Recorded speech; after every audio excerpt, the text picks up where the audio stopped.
You're locked on to Scotty G and the coach, Tim LaComb. Now I know y'all are tripping. Presented by Mountain Land Supply on 97.5, the KSL Sports Zone. All right, covering the Razorbacks, Thomas Murphy, kind enough to join us right here on 97.5, the KSL Sports Zone. Tom, how you doing? Oh, man, I'm doing well. It's a pleasure to be on with you guys. It's good to catch up with you.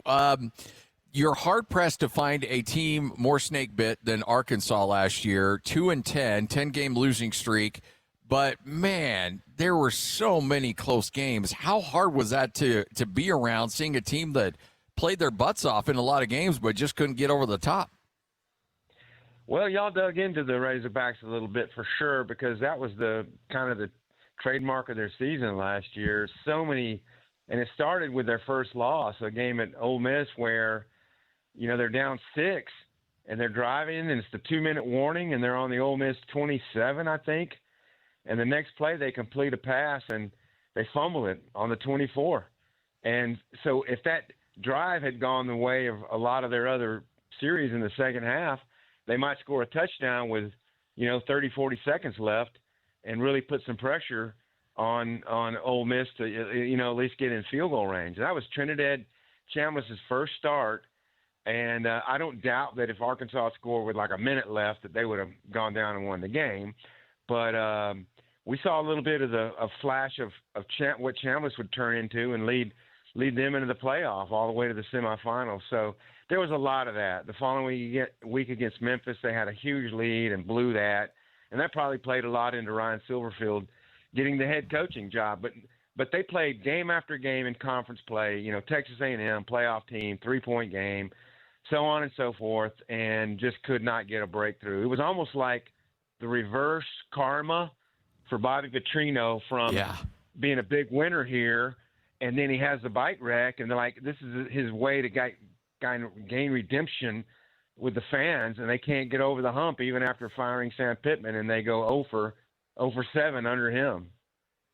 I read earlier when we were talking earlier in the segment about Greg McElroy from ESPN talked about the Silverfield hire and how the resume, his quote is, the resume is you got a brand new head coach, a brand new quarterback, arguably the hardest schedule in the sport, handed you like a welcome basket with a live snake in it. He's got to feel like that for Silverfield, but he's also he did a great job at a place that's not really known for football.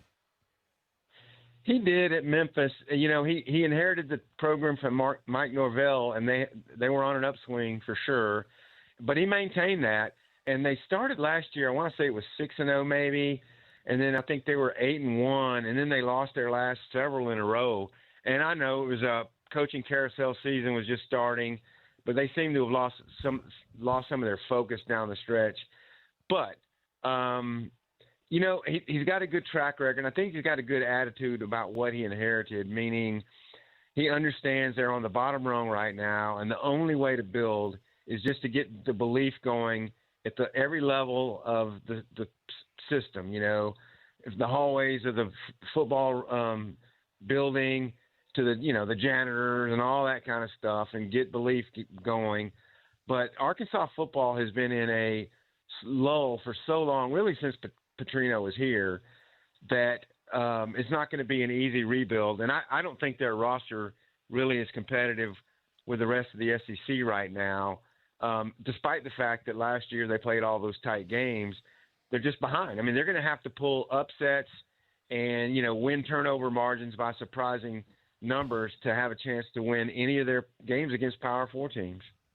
So that's the other element to this world we're living in with the NIL, is that you can rebuild a team pretty quickly and make them competitive, but you also need the dollars to do it and to build that roster. Where is Arkansas in terms of the NIL food chain of the SEC?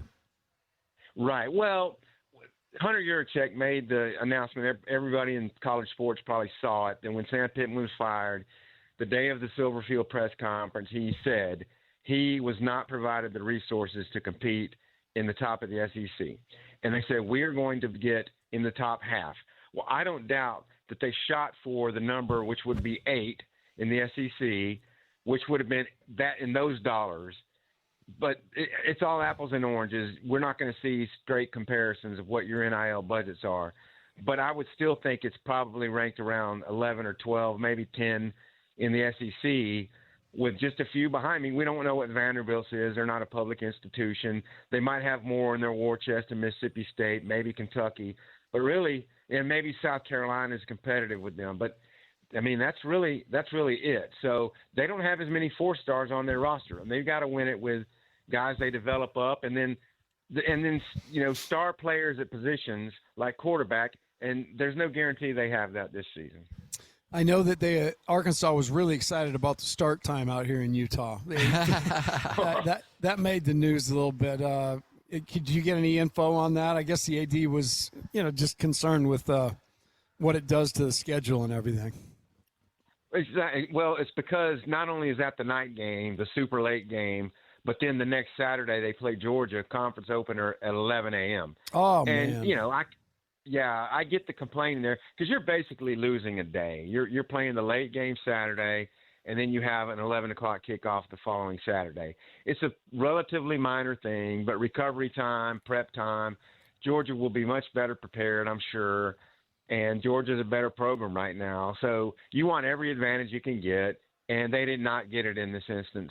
The series all came about because Harlan and Juracek are buddies from back in the day. So, but I'm really excited. I went on radio with the BYU guys when Arkansas played 22 and 23. Had a blast with them. I'm enjoying talking to you guys. We can do it again during the season if you want. But I love going to Utah. I've been a couple of other times just on my own, and I can't wait to go to the game. In fact, when we were out there for the BYU game, I went to the stadium, and it was my lucky day. There was somebody like at the ticket center or whatever, and I'm like, I just wanted to see the stadium, and they let me in there. So I was kind of in there by myself that day. It was fun. Make game day yours. Tickets, food and drinks, stats, and streaming. Everything you need is in the Utah Mammoth app. Download today and make game night easy. Download on both Android and iPhone. Tusk Top. You must look trustworthy, man. You must look trustworthy. I just want to say when you if you do come out that week, for sure, let us know. We'd love to have you come drop by and say hello. Yeah, and I think I brought him some good luck because I think a very highly regarded USC team was there the next day, and I'm pretty sure Utah won the game. If you look up the dates, the day Arkansas played BYU, I think Utah. I remember that. That's USC. Right. Yeah, that's right. So what's the there's some places where maybe the record doesn't necessarily hold true to fan expectations. Where's the community? Where are the natives at on Arkansas football, and where did they expect this team to be? I know there'll always be people that think you should be going 12-0 every year, but what are reasonable expectations that the community demands for that football team? Well, in terms of wins and losses, to see them get to 6 wins and make a bowl game this year, I mean, it just seems like it's outlandish to suggest that. The expectation probably would be, 4 wins or more. I mean, beat your non-conference games that you're playing, with the exception of Utah. So it's Tulsa and North Alabama. Win those 2. Utah game for them is such a pivotal game. And the thing is, yes, there's change at the top for Utah, but the fact that Dampier's back, and I think isn't Wayshawn Parker, the lead tailback, he's back. So just that alone gives Utah the edge, and being at home and being at altitude, whatever, big-time edge. But I do think showing a competitive spirit in that game, having a chance, and then coming back against Georgia and being also representative, because Georgia can run you out of the building sometimes. And just so they could get off to a horrible start because then conference play really hits right after that. Yeah, exactly. They have 9 conference games in a row. So I think 6 wins would be a phenomenal debut season. 4 wins would be okay. We're showing progress, but you get 3 or less. And right now there's a bunch of, I think, apathy. And some people are mad at Juracek that, he admitted that they weren't competitive in football.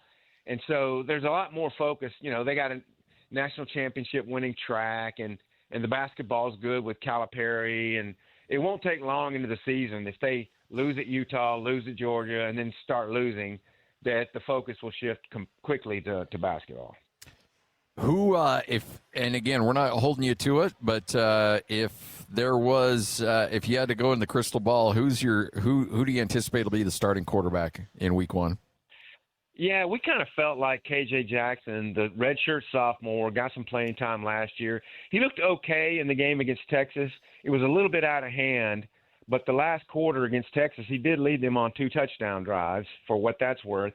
But he got the start against Missouri and did not look as good the following week at home.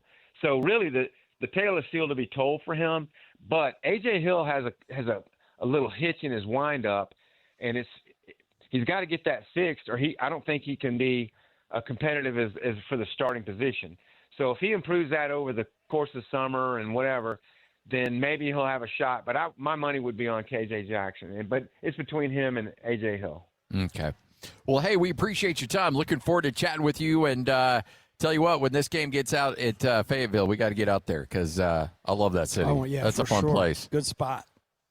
I've lived all around the country, guys. My dad was in the military, and Fayetteville's been my favorite place. It's a great place to bring up a family, and I'm sure you'll enjoy your visit. That sounds good. We appreciate it. Looking forward to seeing you out here in Salt Lake City as well. All right. Take care, Tom guys. Murphy joining us right here on 97.5, the KSL Sports Zone, covering the Arkansas Razorbacks.